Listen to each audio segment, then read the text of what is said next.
Ok. Bueno, buenos días a todos. Dejen que me voy a ir al salón virtual. ¿Qué salón quieren? Vamos a poner este. Ahora sí, ya nos sentimos como en un salón de clases. Miren, vamos a ver hoy el artículo de Turing para todos los que estamos en la Facultad de Ciencias y los que estudiamos ciencias de la computación. Sabemos que Turing es el padre del cómputo moderno. Alan Turing realmente fue, bueno, aparte de ser uno de los científicos más importantes del siglo pasado, nació creo en 1912, ¿no?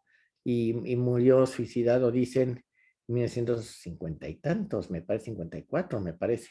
Por ahí no me acuerdo bien en qué año murió, pero se calcula que hay gente que dice que, que lo mataron, pero la mamá de Turing decía que su hijo jamás cometería suicidio y parte de la problemática es que en ese entonces en Inglaterra estaba prohibido el homosexualismo y Turing era homosexual y entonces él vivía en una universidad o estaba en las universidades y ahí el ambiente era más relajado, pero eventualmente alguien lo acusó de homosexual y a Turing le dieron dos opciones. Una era encarcelarlo y la otra era una castración química, una cosa así, una cosa fatal. Y no me acuerdo qué pasó ahí, pero eventualmente, muchos años después, el gobierno británico se disculpó con Turing, ¿no? O sea que pues, es un formalismo que no sirve para nada, pero bueno, como... Ahora, ¿disculparse de qué? Las leyes eran así, que estaban mal, pues están mal, hay muchas leyes que están mal, y los gobiernos no se disculpan, y si se disculpan, ¿qué? Los que sufren las consecuencias ya las sufrieron y se acabó, ¿no?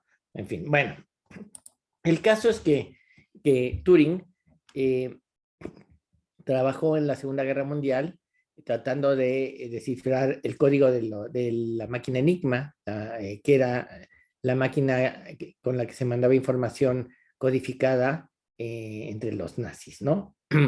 La máquina Enigma había sido inventada por un alemán y tenía 3 o 5 discos, dependiendo del modelo, y hacía muy, muy difícil la decodificación, ¿no? Y casualmente nomás se los pasa el costo. Parte de la decodificación de los mensajes de la guerra se debió, no, o sea, la máquina era extraordinariamente buena para codificar información, pero necesitaba ciertas claves, que era con digamos, una clave inicial para que después la otra parte supiera cómo decodificar. Y los encargados entre los encargados de mandar los mensajes en la Segunda Guerra Mundial, los mensajes nazis, ponía como contraseña el nombre de su esposa o de su novia o algo así, ¿no? Entonces, realmente se llega a la conclusión que los sistemas, por más importantes y difíciles de decodificar, se pueden usar la parte psicológica, la parte social, para tratar de encontrar la solución, ¿no? Entonces, no necesariamente es una cuestión meramente matemática y demás, ¿no? Ahora, también hay que decir que Turing, aunque sí fue uno de los pilares en el descifrar el código de la máquina Enigma, hubo un montón de polacos que desde 10 años antes ya estaban trabajando sobre eso, ¿no? Incluso antes de la guerra, porque los nazis se venían fuertes, ¿no? Entonces, bueno, hay que tenerlo presente. En fin, Turing escribió un artículo que es poco conocido sobre el ajedrez. Y más allá del turco, que sabemos que era un autómata falso, es decir, que no jugaba al ajedrez, sino que había una persona dentro de ese escritorio, ¿no? Turing sí intentó entender el problema del ajedrez y cómo resolverlo, ¿no? Eh, Turing se plantea, les mandé el artículo por el chat de WhatsApp. Turing se plantea la pregunta si una computadora puede pensar. Y de ahí nace la prueba de Turing que todos conocemos, ¿no? Pero aún, aparte de eso, va más lejos y habla de cómo podría escribirse un programa que jugase al ajedrez. De hecho, Turing hizo algo muy interesante, describió un algoritmo de un eventual programa al que llamó TuroChamp. Hay que decir que Turing, cuando hizo ese programa, no existían máquinas capaces de poder ser programadas para hacer esa tarea. Vamos, estamos hablando en los años 50, sí, pues en el 45 fue la guerra. Este artículo creo es del 53, si mal no recuerdo, o del 51, o del 50, por ahí, ¿no? Entonces, pensar en tener una computadora que jugara al ajedrez, pues era un sueño guajiro, pero de alguna manera Turing se había dado cuenta de las posibilidades de la máquina. Y ojo, ustedes no, quizás no se dan cuenta, pero las máquinas de hoy tenemos 64 bits, tenemos procesadores en 4 gigahertz, tenemos 16 gigabytes de memoria, tenemos discos duros, tenemos mil cosas, ¿no? Pero en ese entonces los procesadores tenían 4 bits, si es que existían, y estaban además alambrados con este, ¿cómo se llama? Con bulbos, ¿sí? Entonces no había transistores tampoco. Entonces, cada vez que se usaba una computadora de esas, se iba la luz en la ciudad de Missouri, ¿no? O sea, chupaba una cantidad de energía espantosa y hacía un calor en los cuartos esos, que por eso se tenían que refrigerar y demás, ¿no? Pero desde luego que todo eso, se nos olvida un poco, ¿no? Pensamos en que las computadoras que usaba Turing eran computadoras como las que usamos nosotros, pero estaban lejos de ser siquiera como, como nosotros pensábamos, ¿no? Bueno, de todas maneras, lo que me parece muy importante es que Turing dijo que se podía hacer un programa que jugara al ajedrez, ¿no? Y a pesar de que no había la capacidad técnica, no había los lenguajes tampoco para programar algo parecido, ¿no? Sin embargo, Turing lo que hizo fue escribir un algoritmo y lo que hacía es ejecutaba el algoritmo en papel, instrucción por instrucción, actuando como una especie de procesador humano, ¿sí? Y siguiendo las instrucciones que planteaba, una por una. Este proceso podía llevarle al operador, o sea, que en este caso era Turing, media hora por jugada, ¿ok? Bueno, se conoce una sola partida jugada con esta computadora de papel, en donde la máquina perdió contra un colega de Turing. De hecho, en las conclusiones de la partida, Turing indica que su programa juega muy mal. Sin embargo, me parece que es muy importante porque muestra ya que alguien como Turing había pensado en algo que eventualmente se haría, que es poner una computadora a jugar al ajedrez y programar sistemas que jugaran al ajedrez, ¿no? Que es además un tema, es el tema de este seminario, que además tiene más de 60 años de trabajo. Ya hablaremos más de algunas, de cómo es que de pronto se llegó a ser importante el ajedrez para que muchos científicos lo tomaran en cuenta, ¿no? Pero bueno, el artículo de Turing es del 53 y comienza planteando la siguiente pregunta. ¿Puede una máquina jugar al ajedrez? Y entonces fíjense lo que dice. ¿Puede una máquina obedecer las reglas del ajedrez? Por ejemplo, una que haga movimientos legales al azar, o bien que pueda decirnos si una jugada es legal o no. La respuesta es sí, ¿eh? ¿Puede una máquina resolver problemas de ajedrez? Por ejemplo, decir si una posición lleva al mate forzado por parte de las blancas en los siguientes 3 movimientos. Hoy en día, la respuesta es también afirmativa. ¿Puede una máquina jugar un nivel razonable de ajedrez? Es decir, dar una posición no inusual, o sea, una posición en el tablero razonablemente común. Después de 3 minutos de cálculos, ¿podría ser una jugada legal razonablemente buena? Bueno, pues hoy en día los programas que tenemos juegan no razonablemente bien, juegan demasiado bien para el estándar humano, ¿no?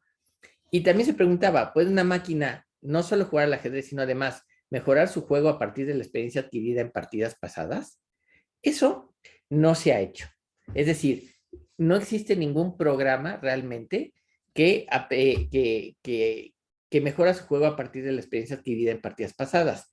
Está AlphaZero, que es un programa que usa red neuronal y lo que hace es juega millones de partidas para llegar a conclusiones de cuáles son las mejores jugadas. Quizás si pensamos en esos términos, podemos hablar de esta experiencia de partidas pasadas, ¿no? Pero las redes neuronales lo que hacen son como extrapolar resultados. Entonces, no estoy tan seguro que la respuesta sea así en este. Pero si nos ponemos no muy estrictos, probablemente podríamos decir que con una red neuronal, hoy una máquina no solamente puede jugar al ajedrez bien, sino además mejorar su juego, ¿no? Bueno, y Turing entonces pregunta, ¿puede hacerse una máquina que pudiese contestar preguntas de los seres humanos en donde las respuestas de la máquina fuesen indistinguibles de las que pueden contestar las personas? Y además va más allá. ¿Pueden las máquinas tener sentimientos como los que tenemos los seres humanos? Bueno, obviamente la pregunta de si puede una máquina, si puede hacerse una máquina que pudiese contestar preguntas de los seres humanos, estamos pensando en la prueba de Turing, ¿no? Que es el bosquejo inicial de lo que Turing ya tenía en mente, ¿no? La prueba de Turing, como saben, tenemos a alguien, por ejemplo, estamos todos conectados a través de Internet y de alguna manera, bueno, nos comunicamos vía voz, pero si nos comunicáramos solamente como un chat, ¿no? Entonces, y yo me estoy comunicando con algunos de ustedes vía un chat sin ver que están ahí presentes y que están hablando lo que sea, simplemente por lo que me escriben y lo que yo les escribo. Si con la persona que estoy hablando en realidad no es una persona, es un robot, es un programa, y a mí me engaña, entonces eso decía Turing, pasa la prueba de Turing, y tengo que decir que ese programa que me engañó es un programa inteligente, ¿no? Bueno, ok. Bueno, así pues, entonces, hacer las preguntas A y B, que ¿puede una máquina obedecer las reglas del ajedrez para jugar jugadas legales? Pues sí. ¿Puede resolver problemas de ajedrez? La respuesta es sí, ¿no? Es indudablemente, ¿no? Ahora, tener un nivel de juego ha llevado muchos años, es decir, sí se puede llegar a tener un programa que juegue bien, pero requiere de muchos años. E incluso, eh, Turing decía, sí se puede hacer, y la pregunta es si el nivel de juego podría ser mejor que el nivel de juego del que programa. Y la respuesta es sí, ¿no? Un programa puede hacer las cosas que hace el programador mucho más eficientemente y mucho más rápidamente, ¿no? Es como si pensamos en un programa que sume números. Bueno, yo puedo escribir un programa que sume números, ¿no? Y yo sé sumar números, pero probablemente la máquina me va siempre a ganar en la suma porque lo va a hacer más rápido que yo, ¿no? Bueno, Turing dice que sobre el aprendizaje de las máquinas, que era un problema que no ni siquiera se podía atacar en su momento, dice, creo que es posible hacer que una máquina que aprenda de partidas pasadas o que pueda contestar de forma que sea indistinguible la respuesta de un ser humano. ¿Sí? Bueno, y finalmente sobre la pregunta es si las máquinas pueden tener de alguna manera sentimientos, dice, no lo sé y no puedo estar seguro de que tú sientes lo mismo que yo. Entonces, obviamente ya se está metiendo en un brete filosófico que no es fácil salir, ¿no? Entonces, pero lo que sí me parece muy importante es cómo Turing ya tenía en su mente una serie de cuestionamientos que, pues, si lo pensamos bien, si no había prácticamente computadoras, alguien que pensara eso, pues era un pionero, ¿no?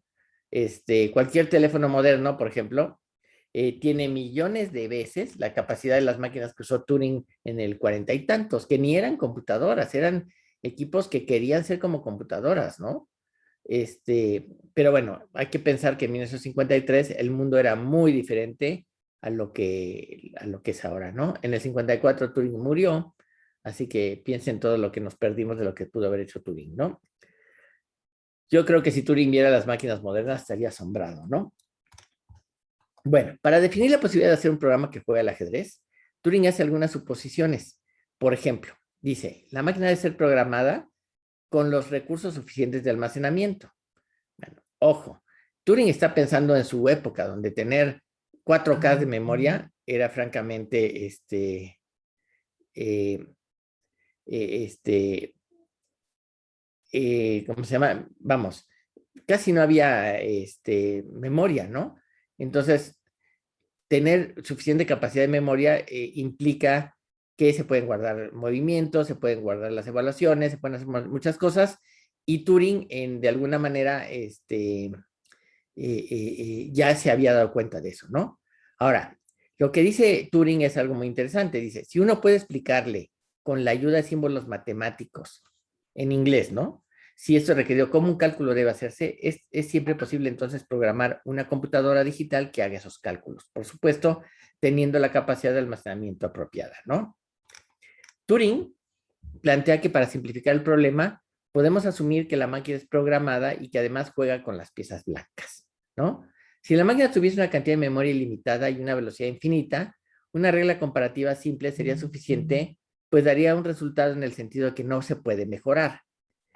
Para decirlo de otra manera, considérese cada continuación posible desde una posición dada. Es decir, desde la posición que tenemos hay varias jugadas. ¿Cuántas jugadas son posibles?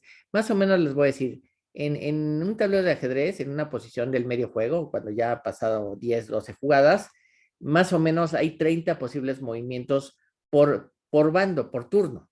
¿Sí? Entonces, hay un número finito de movimientos posibles, no hay un número infinito de movimientos, ¿no? Ahora, si hacemos las secuencias diferentes, sí puede crecer muy rápidamente la cantidad de movimientos disponibles.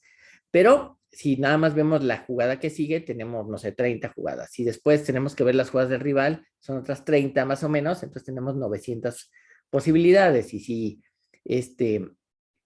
vemos en una rama más abajo, si en otras 30, entonces tendría 30 por 30, 900 por 30, 9 por 3, 27, 2700 o 27,000. No, 2700, ¿no? Entonces, bueno, y así podemos ir multiplicando y eso va creciendo, ¿no? 30 a la n, ¿no? Donde n es el número de profundidad, para más o menos saber cuántas jugadas hay que analizar, ¿no? Desde luego que esta profundidad puede ir mayor o menor de acuerdo a la cantidad de memoria que tengamos disponible, ¿no? Muchos programas de ajedrez modernos lo que hacen es no analizan todas las posibilidades, sino que tienen un algoritmo que reduce la cantidad de posibilidades a analizar, pretendiendo hacer lo que hacen los seres humanos. Sin embargo, como me dijo una vez Ken Thompson, el creador de Unix, que hizo una máquina que juega al ajedrez, y hablaremos de él, una vez él me comentó en un evento al que fui y que lo conocí, me dijo que esa idea de no analizar todas las posibles jugadas suena interesante, pero se corre el riesgo de no hacer una jugada ganadora porque no la tomamos en cuenta, ¿no? Entonces hay que tener cuidado con eso. Ok. Entonces, Turing piensa que se puede trabajar desde el final del árbol y ir hacia arriba, en donde, por ejemplo, dicen al final de las variantes del árbol, donde dice juegan las blancas y ganan, ¿no? Podemos ver las posiciones donde juega el blanco y empata, o las posiciones donde están perdidas por el bando blanco. Eso es lo que básicamente hace el algoritmo Minimax. El algoritmo Minimax se llega a una profundidad y entonces nos vamos subiendo desde los nodos terminales hacia arriba para saber qué jugada tenemos que hacer. Ya hablaremos del algoritmo Minimax, pero básicamente Turing ya lo está planteando, ¿no? Bueno, el algoritmo Minimax se usa en teoría de juegos, que la teoría de juegos es la teoría del conflicto, es la teoría de la toma de decisiones, ¿no? Y la pregunta es cómo tomamos decisiones y por qué tomamos algunas decisiones. Creo ya se había platicado un poco de eso, ¿no? Hay muchos problemas bueno, no hay muchos problemas. Prácticamente cualquier conflicto, por más bobo que sea, como por ejemplo comprar algo y le empezamos a regatear al vendedor, ¿no? Eso es un conflicto, ¿no? Yo quiero que me cueste menos y el vendedor quiere que le cueste lo más posible, ¿no?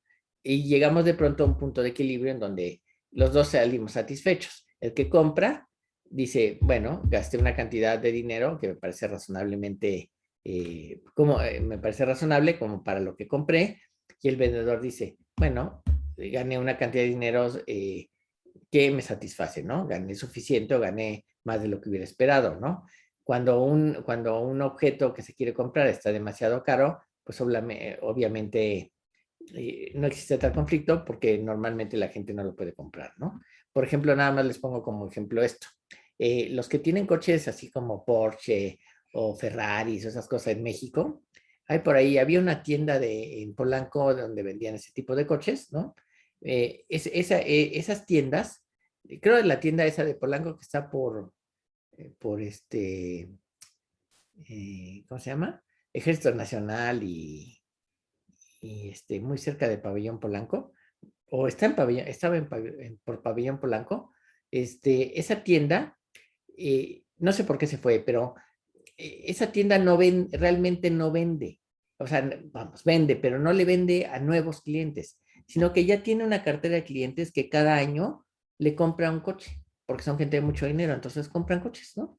Entonces, ellos no sufren porque a ver si la gente tiene con qué comprar o no comprar, simplemente compran porque ya tienen, ¿no? O sea, siempre han comprado ahí, ¿no? Entonces, como nosotros que vamos al súper y compramos la comida, ¿no? Bueno, pues, ¿sabes? El Walmart o donde vaya uno, pues ya sabe que somos clientes cautivos porque tenemos que comer, ¿no? Para vivir, ¿no? Entonces, eso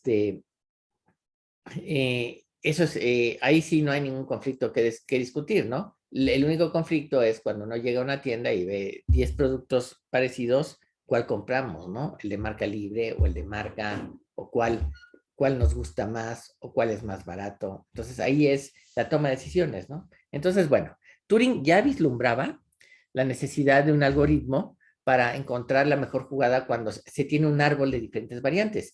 Piensen que se empieza de una posición y como hay 30 posibles jugadas, hay que poner 30 posiciones y después de cada una de esas 30, poner 30 respuestas del contrario y eso va creciendo significativamente rápido, ¿no? De manera exponencial. Y entonces crece tan rápido que no se puede hacer ese análisis hasta el final. Y entonces hay que podar el árbol, ¿no?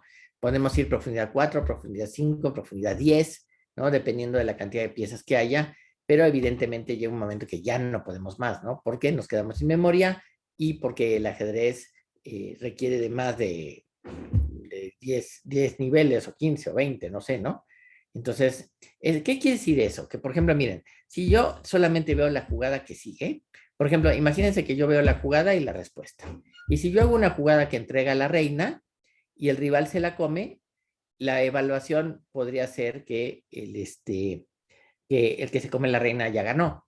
Pero si vemos la siguiente jugada, a lo mejor si te comes la reina te dan jaque mate. Entonces, si ves hasta que te puedes comer la reina, pues dices ya gané. Pero eso estás atrasado. Necesitas ir una jugada más adelante para ver si de veras no pasa nada, ¿no? Y a veces no solamente ver una jugada más adelante, a lo mejor tienes que ver 3 o 4 adelante, ¿no? Pues eso hace que el problema sea más difícil, ¿no? Bueno, Turing se da cuenta, además es muy interesante, Turing de veras estaba en otra onda porque se da cuenta que no puede de ninguna manera abarcar todas las posibilidades del ajedrez. Eso se denomina el número de Shannon, el cual indica que el número posible de partidas es 10 a la 120. Eso es mucho más que la cantidad de átomos que se presume hay en el universo. Desde luego que se piensa en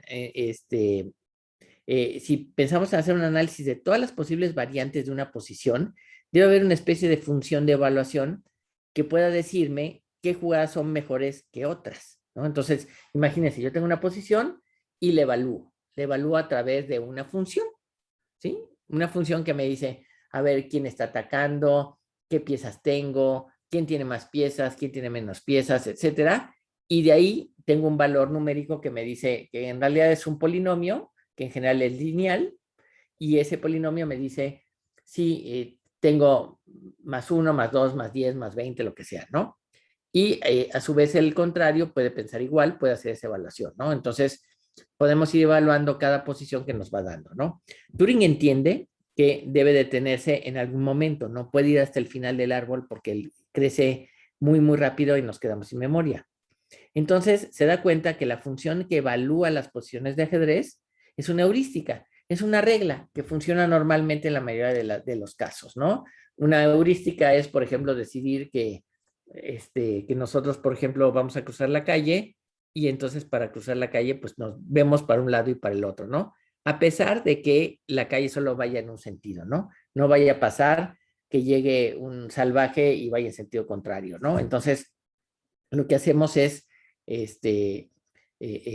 ver los dos lados de la calle. Incluso así, siempre hay un riesgo de que no nos demos cuenta de algo y nos atropellen, ¿no? Entonces hay que siempre estar con cuidado, pero eso es una heurística, ¿no? Son reglas que normalmente funcionan, ¿no? O puede ser que en algún caso no funcione, desde luego, ¿no? Bueno, ahora bien, Turing, que algo de ajedrez sabía, que jugaba el ajedrez probablemente, sabe que a través de los años ha encontrado más o menos el valor de las piezas. Por ejemplo, al peón se le asigna la unidad, ¿sí? Un caballo vale 3 peones, un alfil vale como 3 y medio peones, una torre vale 5 peones, la reina vale 10 o 9 peones, Turing le da 10, es decir, 2 torres valen más o menos lo mismo que la dama, y el jaque mate vale 1000. Bueno, el jaque mate no vale 1000, vale cualquier cosa. Jaque mate es, se acabó la partida. Pero Turing le pone un valor de 1000, ¿no? Bueno, Entonces, por ejemplo, dice Turing, hagamos una función elemental para describir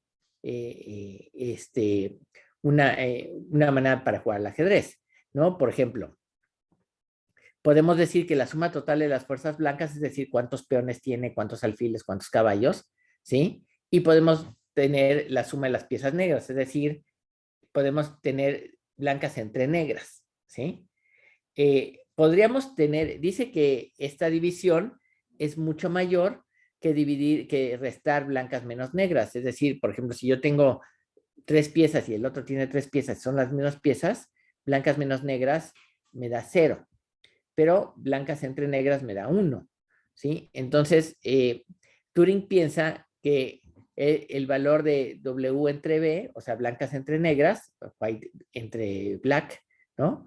Blancas entre negras, es mejor porque no incita los cambios de piezas cuando un bando tiene ventaja material. Eso es una primera aproximación de una función de evaluación muy simple, pero podría ser parte de una función mucho más compleja, ¿no? Añadiendo términos linealmente, ¿no? Ok. Dice Turing que la máquina lleva blancas, se sobreentiende, y que le toca jugar. A esto lo define Turing como la posición en el tablero, y las posiciones que surjan a partir de ahí se denominan posiciones de análisis. ¿Ok? El primer tópico son qué movimientos voy a considerar. Es decir, tengo la posición inicial, la posición en el tablero, y tengo que pensar qué posibles movimientos puedo hacer. ¿Ok? Puedo pensar en movimientos que significan, por ejemplo, capturas, ¿no? Entonces, un movimiento es una captura de una pieza contraria, me como una pieza contraria y entonces el rival también puede recapturar, ¿no? La captura de una pieza no defendida, o sea, si yo me como una pieza que no está defendida por nadie, tiene un valor más alto que una que sí está defendida. Un movimiento que da mate, jaque mate, es sin duda una jugada a considerar. A partir de esto, otro precepto es el que las posiciones muertas, es decir, no hay ningún movimiento a considerar, por ejemplo, cuando en la posición actual, ¿no? No hay captura, recaptura o jaque mate, ¿no? Y, y entonces cualquier jugada para Turing le parece igualmente buena, lo cual quiere decir que ahí sí no entendía muy bien el asunto, pero bueno, piensen, o sea, pónganse en el papel de Turing, donde él está imaginando un programa que juega, ¿no? Y no necesariamente un programa que existe, ¿no? Entonces, o un programa que estoy diseñando que voy a escribir, porque simplemente no lo puedo escribir porque no hay computadora que pueda hacer la tarea que quiero que haga, ¿no? Ok. Por ejemplo, el valor de una posición muerta se obtiene añadiendo el valor de las piezas que están en el tablero y formando la razón blancas entre negras, ¿no? Y este problema de las posiciones muertas en donde no hay realmente algo que hacer en particular, tiene 65 años de discusiones, ¿no? Porque no se queda muy claro qué jugada es la que habría que hacer en una posición que está muerta, ¿no? Donde no hay nada en particular, ¿no? ¿No? Bueno, en otras posiciones donde juega el blanco, eh, el valor es el máximo valor posible de acuerdo a los movimientos a considerar. Por ejemplo, en caso de no hallar un máximo valor, entonces hablamos de una posición muerta, ¿no? Desde luego, este proceso se aplica también cuando el negro es quien juega en la posición, ¿no? Entonces, fíjense, en las posiciones, Turing plantea que su función, después de analizar todas las posibles jugadas de un bando, decide que hay un valor que es máximo. Ese es el valor que en principio sería la jugada correcta a hacer. Estamos viendo solamente una jugada, la que sigue. Si no encontramos ese máximo valor, quiere decir que estamos en una posición muerta, ¿no? Y este proceso también se aplica al rival, ¿no? Bueno, vamos a ver. Entonces, aunque Turing entendía bastante de ajedrez, define la contribución de cada pieza a la posición. El matemático, o sea, Turing, define lo siguiente. Por ejemplo, dice, para la cuenta de las reinas, torres, alfiles y caballos, ¿sí? La raíz cuadrada del número de jugadas de cada pieza puede hacer podemos calcular la raíz cuadrada del número de jugadas que cada pieza puede hacer desde esa posición, contando la captura como 2 movimientos y no olvidando que el rey no debe quedar en jaque. Dice, si no es una reina, ¿sí? Se va a añadir un 1, una unidad, si la pieza está defendida, y 0.5 adicional si está doblemente defendida. Si hablamos del rey, para jugadas diferentes, que no son el enroque, ¿no? Es necesario hacer un balance sobre la vulnerabilidad del rey, porque acuérdense que en ajedrez, si el rey no existe, se acabó la partida, es decir, si me dan jaque mate no puedo seguir jugando, ¿no? Y esta vulnerabilidad del rey es uno de los principios del análisis del primer campeón mundial Steinitz. Steinitz decía, una de las evaluaciones que hacen los jugadores de ajedrez es valorar qué tan seguro está el rey, ¿no? Por ejemplo, Turing dice que se puede hacer asumiendo que se sustituye el rey por la dama en la misma casilla y se estima la raíz cuadrada de esos movimientos, pero restando en lugar de ir añadiendo valores al conteo. Este es el algoritmo de Turing, realmente, de Turochamp. Se añade un punto por la posibilidad de enrocarse, es decir, de quitar al rey del centro, y un valor más, un 1 más, una unidad más, si el enroque se puede realizar en la siguiente jugada, ¿sí? Y se puede añadir otro punto por hacer una jugada que permita después el enrocarse. Acuérdense que el enroque es cuando se mueve el rey y la torre y se cambian de posición, ¿no? Se enrocan, pues. Por cada fila avanzada, o sea, si estamos más cerca del rival, agregamos punto 2. Si tenemos una pieza defendida por otra que no es un peón, agregamos punto 3. Con respecto al rey contrario, sumamos una unidad si le amenazamos jaque mate y le asignamos punto 5 si le damos jaque. Esas son las reglas que definen un movimiento. La jugada elegida debe tener el mayor valor posible y consistente con esto, el mayor valor del juego en la posición. Si hay más de una jugada que cumpliese con este criterio, Turing decide por azar la mejor jugada, o quizás dando una condición inicial arbitraria. Cabe decir que en esta idea para elegir una jugada no hay análisis para evaluar la posición, lo cual tiene como argumento reducir el trabajo que se ha hecho en decidir la jugada. En alguna medida, esto podría pensarse como el análisis estático de una posición, ¿no? Tengo la posición, veo las cosas que dice Turing, veo cuántas columnas hay abiertas, qué material tengo, hago las sumas correspondientes y a cada jugada le asigno el valor que pasa si hago esa jugada y qué pasa alrededor, ¿no? Pero, por supuesto, eso lleva tiempo, ¿no? Bueno, fíjense que Turing decidió poner su idea a prueba. La siguiente partida que vamos a ver, bueno, no la vamos a ver, pero, bueno, podemos verla, pero no tiene mucho sentido, es una que se jugó en papel, ¿no? Que Turing hacía de procesador, contra una chica, Ali Glennie, en Manchester, Inglaterra, 1952, que le acababan de enseñar ajedrez, ¿no?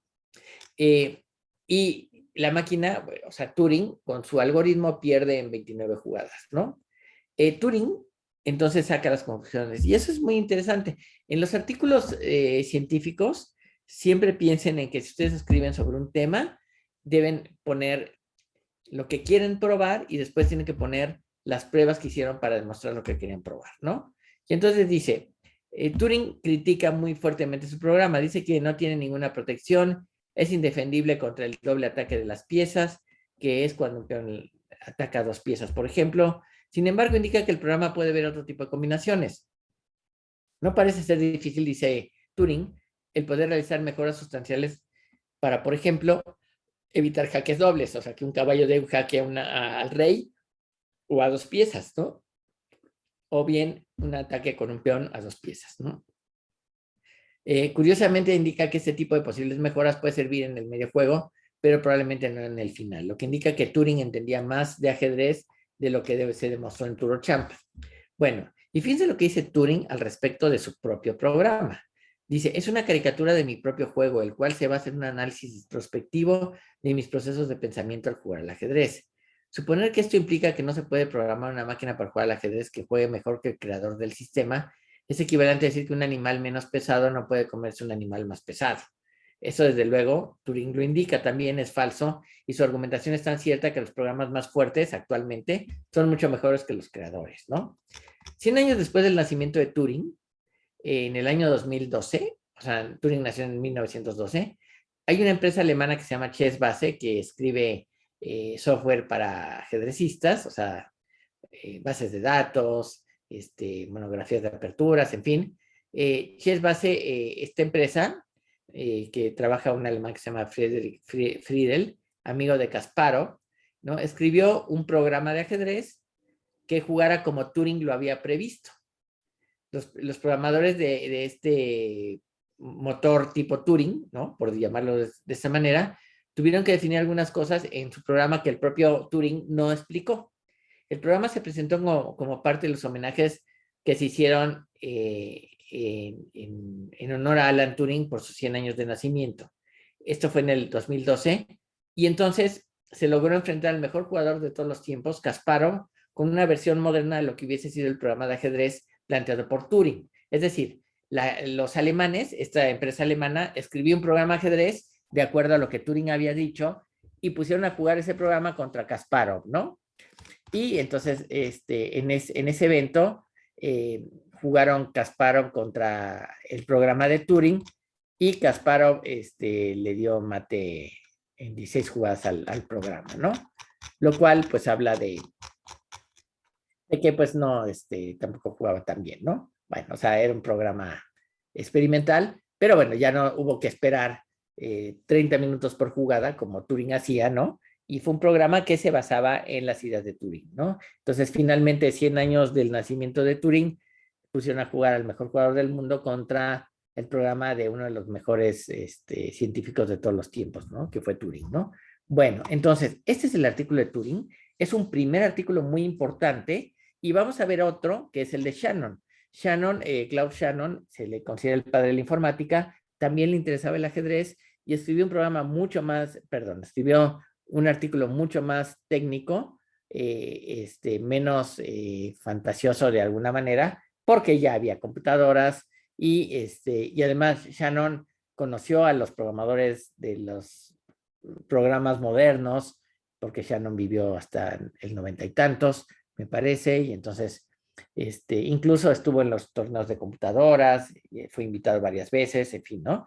Entonces ya veremos ese artículo que es muy importante porque todo mundo que haga un programa de ajedrez prácticamente tiene que seguir las indicaciones de Shannon, por lo menos para empezar a entender de qué se trata, ¿no?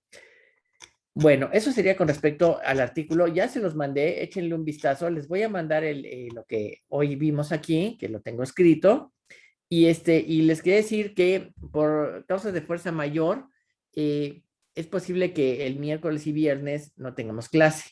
Y lo que vamos a hacer es para reponerlas la siguiente semana, vamos a hacer una clase, por ejemplo, el martes o el jueves extra, y la siguiente semana vamos a hacer una clase martes o jueves extra para cumplir con el programa y no atrasarnos, ¿no? Entonces, posiblemente, si todavía no es seguro, pero es probable que no haya clases, estén atentos al WhatsApp para que, para que sepan si va a haber clases o no, pero si no hay ningún aviso, quiere decir que va a haber clase probablemente, ¿no? Pero vamos a avisar si va a haber clase o no va a haber clase. Si no hay clase lunes y miércoles, por razones que no viene al caso de andar contando, la siguiente semana vamos a ir reponiendo la primera clase del miércoles, de este miércoles que viene, y la siguiente semana repondríamos la clase del siguiente viernes que no tendríamos, ¿no? Entonces, no sé, comentarios, dudas, ¿todo bien?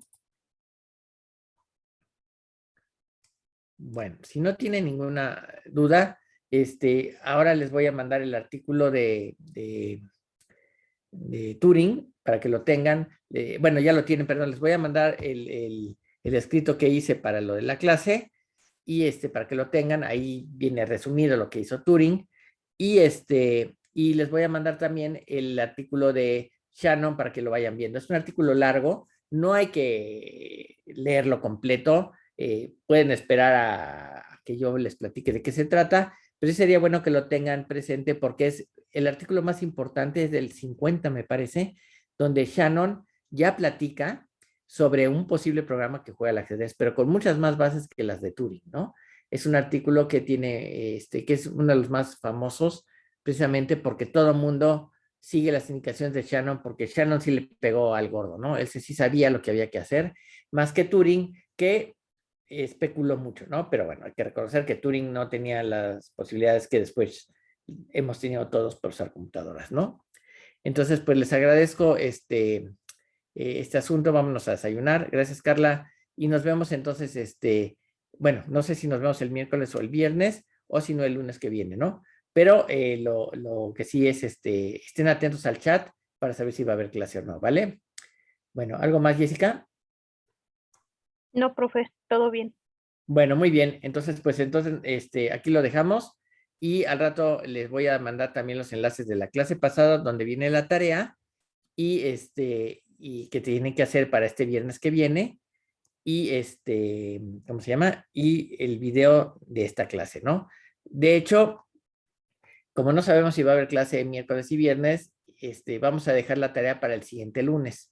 Entonces tienen un par de días más para trabajar, ¿no? Pero no se confíen, intenten terminar. No es muy difícil lo que les dejé, es más un poquito talachudo, pero es satisfactorio el resultado final. Entonces, hacerlo en un programita que haga diagramas, vale mucho la pena hacerlo y vale la pena las ideas que hay atrás, ¿no? Entonces, no se confíen mucho, entonces la tarea es como para, no es para este viernes, sino para el lunes siguiente, ¿vale? Bueno, Una duda. dime, ¿qué pasó? ¿Cuántas tipografías tenemos que implementar? Con una sola, la de Chess Mérida que les puse, con esa basta si quieren. Ah, ¿puedo implementar otra? Es que esa me causó como problemas. ¿Por qué? Como, es que no tengo Windows, entonces usé LibreOffice y no la agarró. No, cómo no. Pero es un TrueType. Sí, pero no sé por qué no la agarró. ¿Y ninguna te agarró? Me agarró la de Cases. Bueno, usa la que consideres, la que te funcione. Ah, ok. Con una basta, pero se me hace rarísimo. Lo voy a revisar. Yo tengo mi maquinita Linux. Voy a ver por qué no te hizo caso. Qué raro. ¿En LibreOffice? Ajá. Bueno, Bueno, lo es que voy a estoy ver. en Mac. ¿Estás en Mac? Ajá. Ah, no sé, ahí sí no sé. Pero no deberías igual tener problemas. Un TrueType funciona en Mac y en PC y en Linux, ¿no? Sí, está raro. Está muy raro eso. Pero no te dejó ni siquiera te la pinta, te la pone. No, de hecho, cuando la instalé, me decía que había errores graves en la tipografía. Ok, les mandé un enlace que tiene muchos tipos de letras, no sé si lo viste. Ajá. Ahí puedes agarrar alguno y ver si funciona, ¿no? Sí, de hecho, agarré ahí lo de Cases y sí, jaló bien. Ah, bueno, pues quién sabe por qué ese no jaló. Pero bueno, está bien, no importa. Vamos, finalmente, si después ves que hay otra tipografía que funciona, debería funcionar. Deberías adecuarlo para funcionar con tu programa. Y si la tipografía es del mismo autor, normalmente toma las mismas letras para las mismas piezas, ¿no? Ujú, sí. Por ejemplo, este marroquín, este cuate de Chiapas, hizo como 20 tipos de letras diferentes. Y en todo el mundo tomó las mismas letras para el rey, la dama, el espacio, las que hacías blancas, las que hacías negras. Y entonces eso lo hace que tú puedes cambiar indistintamente de tipografía si es de las que él hizo, ¿no? Entonces lo hace mucho más cómodo. Pero si no lo pudiste usar, usa cualquier tipografía que te sirva y tal. Y si no, pues avísame y vemos qué hacemos, ¿vale? Sí, está bien. Otra duda, puede ser, el programa puede ser una web app en vez de Una- web app. O sea, ¿quieres hacerlo en la web o en dónde? Ajá. Sí, cómo no, claro. Si puedes guardar, si desde tu programa puedes guardar una imagen o puedes guardar el archivito que te genera con el tipo de letra que necesitas, sí, claro, no tiene problema.